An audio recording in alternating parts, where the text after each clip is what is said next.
Hi, welcome to Alexandra Vinks Vintage.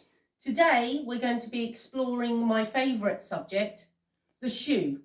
But today is specifically shoes from the Second World War era, so 39 through to 45.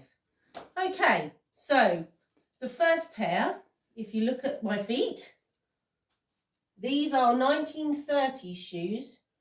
I would say probably mid to late 30s.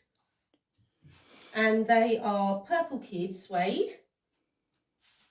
and they're typical of the era with closed-in toe and a T-bar. These would have been very smart day shoes. They're not walking shoes as such, as you can see, because of the large high heel. They're extremely narrow as well. And they're using the famous 50 last, apparently, because that's what it's advertised on the inside of them.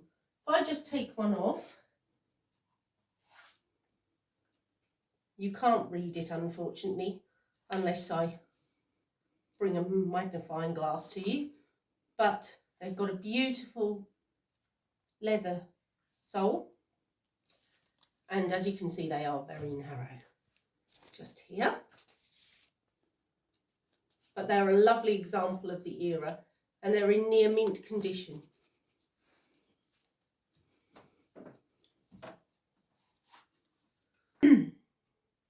So we're now on to pair two. So now we come to pair two. These were made by Marshall and Snellgrove by royal appointment. Marshall and Snellgrove was founded as a draper's in 1837, and it became part of the Debenhams Group when it traded until 1972. Now, this pair is special because it actually has the CC41 on it. Now, so this pair is really special because it's got the CC41 logo in it. CC41 came in 1941. So these shoes are from 1941. These were made by Marshall and Snellgrove to government standards. The government standard of CC41 stopped profiteering because as demand increased during wartime, different materials had to go to the war effort. So they brought in CC41 to make it affordable for everyone to have quality.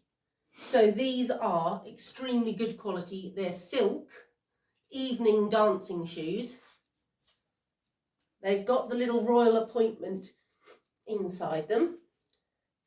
And it says on it, Marshall and Snellgrove, Vere Street and Oxford Street, London, W. So they're really special. They have got a little bit of wear on the heel and the sole. Leather sole, of course, because they're a dancing shoe as well. And they are silk, and they've got a beautiful little rhinestone buckle. Unfortunately, a few of the rhinestones are missing, but you can't see that up close.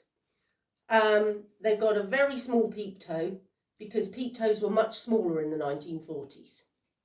But they are a lovely little shoe, very sweet and very easy and comfortable to wear.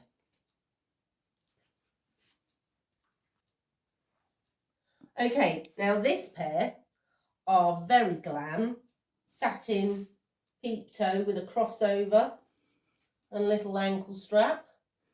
These ones are made by Russell and Bromley, and they're early 40s, and they're made by Lotus under license, and they're Lotus Rivoli. Now, they are a beautiful shoe, lovely little evening shoe. Again, very small peep toe, typical of the 1940s, and they are very well made. And they're very comfortable. Again, so this pair are mid-40s shoes, brown leather. These are a walking shoe, as you can see by the thicker block heel and the more closed-in design.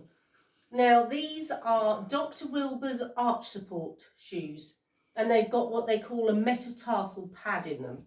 Now, I'm not sure if you're going to be able to see it, but it's just inside there. And these particular shoes were only available from Pontings, Kensington, which started as a milliner's in 1863. So they are quite a specialist sort of shoe, and they are extremely comfortable. You can walk for miles in them. I can attest to this because I've used them for a lot of years now. I bought them, my very first pair of vintage shoes actually that I bought, and they cost me £95, and this was about 15-20 years ago. Goodbye, thank you for watching. If you enjoyed this, please like and subscribe. Thank you very much. Goodbye.